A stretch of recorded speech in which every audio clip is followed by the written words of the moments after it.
Tell me when you're good. Alright, a little disclaimer before I show you guys this, because if you guys are working on your tractors, I'm not a John Deere mechanic, so I just work on them when I have to work on them. I learn by fire more often than not. So we're going to be working on these SCVs right here, so just a disclaimer really quick. If anything happens to your guys' tractor because you followed my instruction, that's not on me, that's on you, because you messed up somewhere.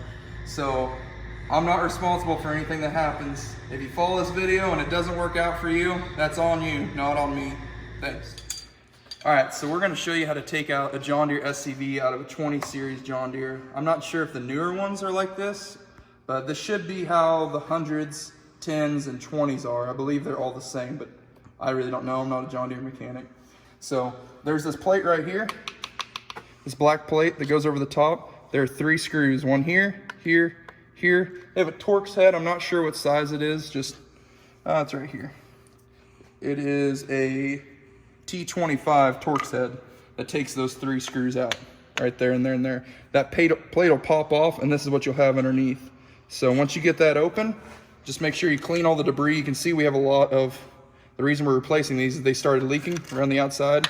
And so I don't think the seals are bad back up in the hydraulic boxes themselves, but the SCVs themselves were bad because anytime you tried to put a hose into it, the hose, the moment it got pressure, would pop right back out. It would never retain. So I've already replaced these, but because there's no good video on YouTube of how to do these, I figured this would be a good thing to show you guys. So now there will be finally, I think, a halfway decent video. So get everything cleaned up. This one's already cleaned up. I've already cleaned it around it. It's not perfect, but good enough. So, and then there's a little groove right here. Just get you a flat-headed screwdriver. And just pull that out. Just kind of play that around. See, that pops free. Do not just let these things fly out. Otherwise, you're going to go looking around your shop for where these went.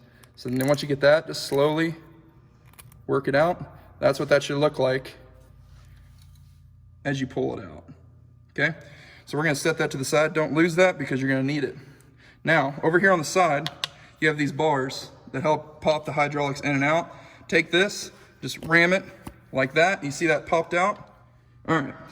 Sorry, we had to find our pliers here. A nice pair of electrical pliers that aren't supposed to be used for this, but oh well. So right here, you got your barrel that popped out after we snapped it. Just grab it right in here and pull it. And there you go. There's your barrel, it's out. So then when John Deere gives you your new one, or wherever you get your SCV from, you'll take it just like this, slap it in as far as it'll go. See, now here's the problem. If you just do that, there's a little ring around here that curly Q is gonna slide into. With it just like this, you will not be able to get that to work. So what we're doing, I have a 27mm John Deere socket right here, because that's gonna go right along the edge. Just carefully tap, and then once it gets all the way in,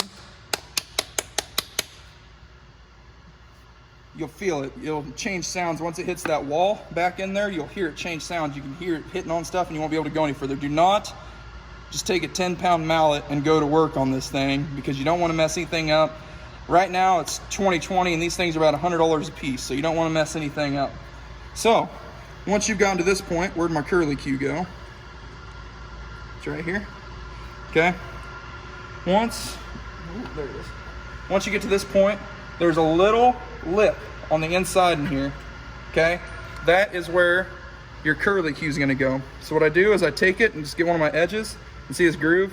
Kind of just work it right down in there and turn it so that you can get that started. Sorry, my hands are going to kind of be in the way.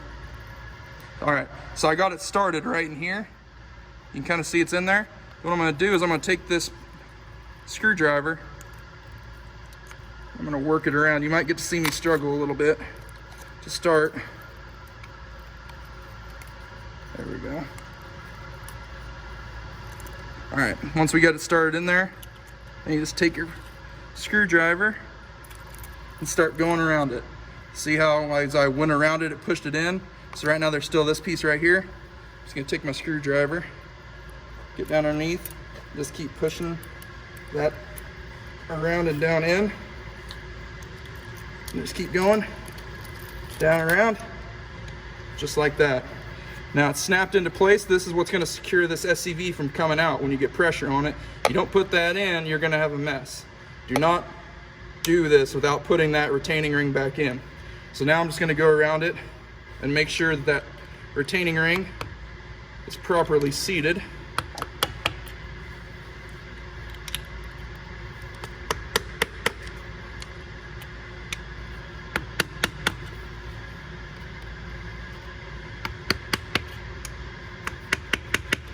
Okay, just like that, that SCV is done. Okay, make sure, take a rag when you're done and just wipe around it on both sides when you get it done, and just look at it for a second and make sure that everything is seated in like it should be. If there's anything that looks off, just take the moment to go ahead and fix it. Just don't just slap it back together and keep going. And that's how you put a John Deere SCV into the tractor.